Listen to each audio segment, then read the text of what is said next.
Thank you for being here. Rob Bonta, California Attorney General. Again, good morning. I'm grateful for the opportunity to be with you today to talk about a subject that is critical to the prosperity of California, one that is personal to me, having grown up in the labor movement, and that is protecting our workers. California DOJ has filed 31 criminal charges against U.S. Framing West and 2 high-up employees within U.S. Framing West for allegedly violating multiple state labor laws, including grand theft, payroll tax evasion, and prevailing wage theft.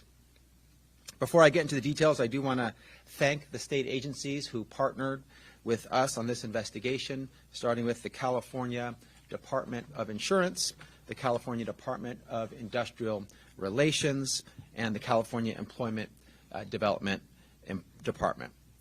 Also, a very huge thank you to the Northern California Carpenters Regional Council for alerting us to a problem with U.S. Framing West at an Oakland construction project. They saw a problem and they called us, which is exactly what workers and unions should do.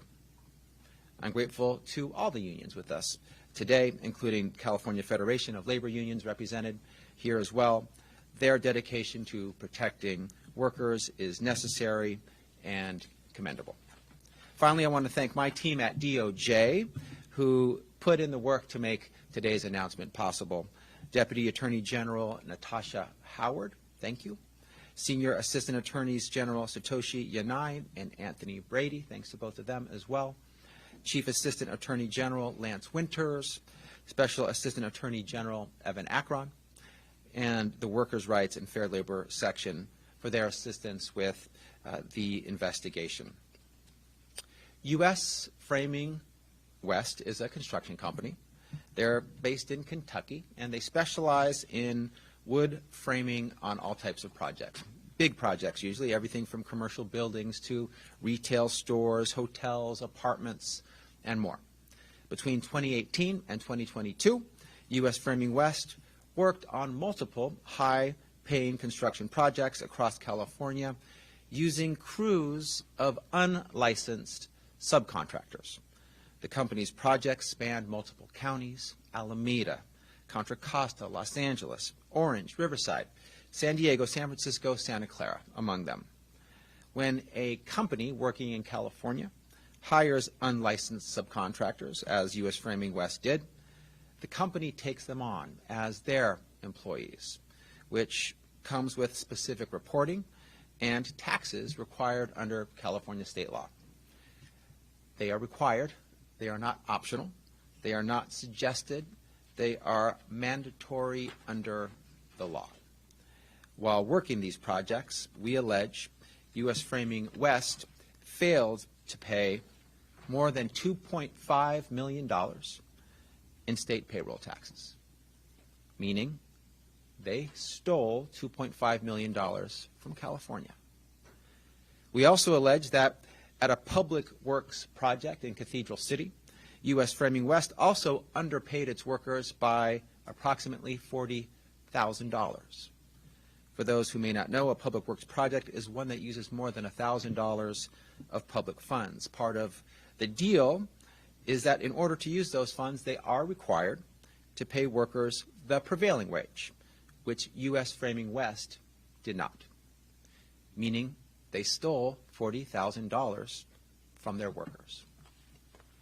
For some reason, U.S. Framing West seems to think it can cooperate outside the bounds of California labor laws, thinks it can steal from California and from our workers. I'm here with a simple message.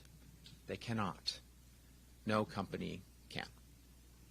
Again, I want to thank the Northern California Carpenters who alerted us to this case and who fight every day to protect good jobs, fair wages, and safe conditions for California workers. If any other union, worker, or concerned citizen has information about potential labor law violations, we want to know about it. You can send us tips at oag.ca.gov/report. It is no accident that California boasts the 5th largest economy in the world. It's because we've got some of the strongest worker protections in the country. It's because in California, we stand up for our workers. In California, we know fair pay, good benefits, and safe working conditions drive a successful economy. Fuel innovation, competition, and strong business. As Attorney General, I'm proud to champion those California values. I'm proud to defend our labor laws, proud to protect our workers, fight for hardworking Californians who deserve a shot at the California dream. Just as we did when we sued West Coast Drywall and Paint for failing to pay employees what they're owed. Just as we did when we reached the settlement with Amalfi Stone and Masonry Company after it recruited workers through a labor broker and failed to report and pay payroll taxes and overtime. By the way, Amalfi Stone and Masonry Company is now a union signatory company. Just as we did when we went after Uber and Lyft for pushing costs onto workers through misclassification. Just as we did when we opposed the implementation of new rules by the U.S. Department of Labor that weakened federal protections against misclassification. The fights we're taking on are about enforcing our labor laws and leveling the playing field, about bringing power back to the people. That's a belief instilled in me from a young age. My earliest memories were formed watching my parents work alongside the United Farm Workers of America, alongside the likes of Cesar Chavez and Dolores Huerta, Philip Vera Cruz. I was raised at protests and community meetings, raised declaring "Si se puede" on picket lines. By the time my parents eventually retired, they had been members of what is now SEIU 1000 for over 50 years combined. It is because of their union membership that they were able to buy a home for our family of 5, take me to Kaiser when I broke my leg or got sick, put me, my brother, and my sister through college, and retire with dignity and security. I will always go to bat for workers. I will always fight for a more competitive economy that values consumers, workers, and a social safety net. That is in my DNA. While California might have some of the strongest labor protections in the nation, there are still greedy corporations that are willing to skirt our laws and take advantage of our workers. To businesses that think they can operate outside the law and get away with it, let today be a message. We will see you in court. You will be held accountable. Our labor laws are essential to the safety, to the rights, and dignity of California workers. And they're essential to protecting competition, encouraging innovation, and growing California's economy. California is proof that you can protect workers and protect your profits. In fact, anything else is just bad business, only in part because you're going to get a call from us. As Attorney General, you can be sure that I'm using the full authority of this office to protect workers, advance economic justice, and hold greedy corporations that trample our laws accountable for their crimes. You've got my word. And now it's my pleasure to pass it off to the President of the California Federation of Labor Unions, the formidable Lorena Gonzalez, my former colleague in the California legislature. So I want to thank Attorney General Bonta. I will say this. I've been in the labor movement my entire adult life, except for a little stint in the legislature. And during all of that time, one of the things that we have been very good at is passing laws. Passing laws saying that we are not going to allow companies to steal and cheat workers. We've said it over and over again. We've tried to actually tell people it exists, but it's rare that you get a public official who's willing to utilize his or her office in a way that truly holds these corporations accountable. And Attorney General Bonta has done that time and time again. And it's not just civil penalties, which we think are important. But can you imagine in any other world where somebody cheated the state of California over $2 million, cheated workers tens of thousands of dollars, stealing? If you went into their homes and stole tens of thousands of dollars, you'd go to prison. And that's what these company owners should be held to, that standard as well. We have passed the laws. We have begged public officials to take them seriously. And now we have one that is setting the stage. It is a message to district attorneys and any other future attorneys general. Is that right? Attorneys general? I always get that wrong. ESL. But it's imperative that folks know when you come and seek out the support of working people, we're going to ask, did you or will you stand up for them? Will you stand up for them in the number one crime in California, the number one crime in America when it comes to burglary or theft? It's wage theft. And it's great that we have a champion who is now taking that seriously. Today is also a warning to other companies. We're not playing. And we will find the elected officials, we will find the prosecutors who aren't playing either. You won't just have to write a check or maybe dissolve your company once you're found guilty and never quite pay the workers. There are consequences, and they can be criminal. And in California, your time is up.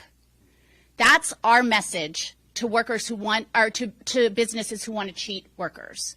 And so today, I'm very thankful to the Attorney General. I'm also very thankful to the carpenters. There is no union that I can think of that has put more time and effort into compliance and into ensuring that workers who have been cheated, that those employers somehow get held liable. That's an important feature. And when we imagine in the coming years, as we focus on enforcement, that all of our unions will continue to do. We are the only, as organized labor, we recognize this, we are the only institution set up to defend all workers, union or non-union, against the kind of violations and theft that corporations want to constantly perpetrate on workers.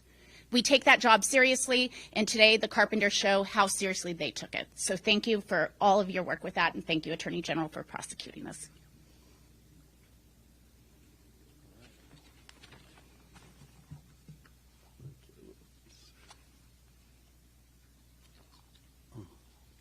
Thank you.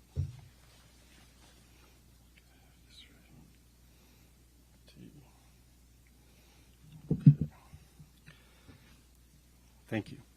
For too long, criminal housing construction contractors have gotten away with stealing wages from hardworking people, forcing choices like paying the electricity bill or car payment, paying the rent, or buying groceries for their families. These criminals also compete unfairly through tax fraud, underreporting and misclassifying their employees and payrolls. Tax fraud undermines the social safety net that protects working families from being pummeled by forces and events beyond their control, and shifts costs onto law-abiding contractors who are, as a consequence, paying higher taxes and insurance premiums. California construction wage theft, low pay, and tax fraud come at a public cost of roughly $5 billion per year. And contractors blatantly feel that the rewards of their law-breaking outweigh the risks. Today I'm here on behalf of the NorCal Carpenters Union to say thank you to Attorney General Rob Bonta and his staff for letting cheating contractors know that this type of behavior is not tolerated by the California Department of Justice. When cheaters get hired, it's essential to hold them accountable for their crimes. When the NorCal Carpenters Union found evidence of wrongdoing by U.S. Framing West at a luxury apartment building under construction in Oakland, we took our information to the Department of Justice. We were determined to see contractors prosecuted criminally and felt this case would meet the standard. The Department of Justice took the information that we brought them, dug deeper into U.S. Framing West, and with cooperation from the Criminal Investigative Justice Department of the California Labor Commissioner's Office, discovered that the company was active at over 15 projects throughout the state. At least 4 projects built by U.S. Framing West were affordable housing apartment buildings that were financed with tax credits allocated by the state of California. In August, the Department of Justice charged U.S. Framing West owner Thomas English and payroll manager Amelia Krebs with 31 felony counts, asking for $500,000 and $100,000 in bail, respectively. This is the proper treatment of a suspected criminal, and like other criminals, they should be prosecuted to the fullest extent of the law. We see evidence of wage theft and tax fraud on many housing projects that benefit from state financial assistance and that are not subject to prevailing wage. Working conditions on such projects are rarely scrutinized, and organizations such as ours brings light to these facts. Now imagine how strong this fight would be if the carpenters weren't the only union that walked these jobs and supported these workers. We welcome all other trade unions to join us in the fight to take back residential housing and clean up these crime scenes and this exploitation. Now, to be blunt, California taxpayers have subsidized criminal activity occurring within California's affordable housing industry. This is why the Carpenters Union supports providing agencies that protect workers with adequate resources and asks that special attention be devoted to enforcing California's laws on publicly financed projects. The most effective way to fight crime is to stop it before it starts. Developers and general contractors must do their due diligence when considering hiring contractors like U.S. Framing West, whose owner had been charged in Kentucky with criminal tax fraud. Developers like Avalon Bay, Holland Partners, Lennar Multifamily, and Carmel Partners, just to name a few. All of these developer builders subcontracted with U.S. Framing West.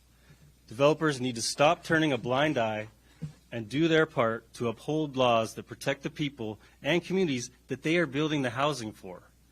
Civil remedies have not acted as a deterrent for the crime of wage theft.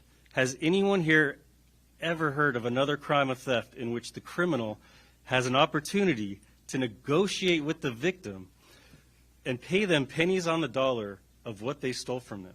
Can I rob a bank of $2 million and then negotiate with the institution for 10% and have the entire issue go away? I think the answer is no. Why are we letting criminals buy their way out of these crimes? That is not punishment for the criminals, and that is not justice for the victims. The hardworking people we are all sworn to protect. Let's give the DOJ, county DAs, and the Labor Commissioner's Office the resources they need to fight these crimes and prosecute them criminally. And thank you for doing that now. Thank you. Thank you. Thank you, Matt Miller with Northern California Carpenters, as well as President Lorena Gonzalez with the California Labor Federation. Again, at the California DOJ, we are pleased to announce today that we are holding U.S. Framing West criminally accountable for their conduct, and we will continue to hold others accountable if and when they break the law.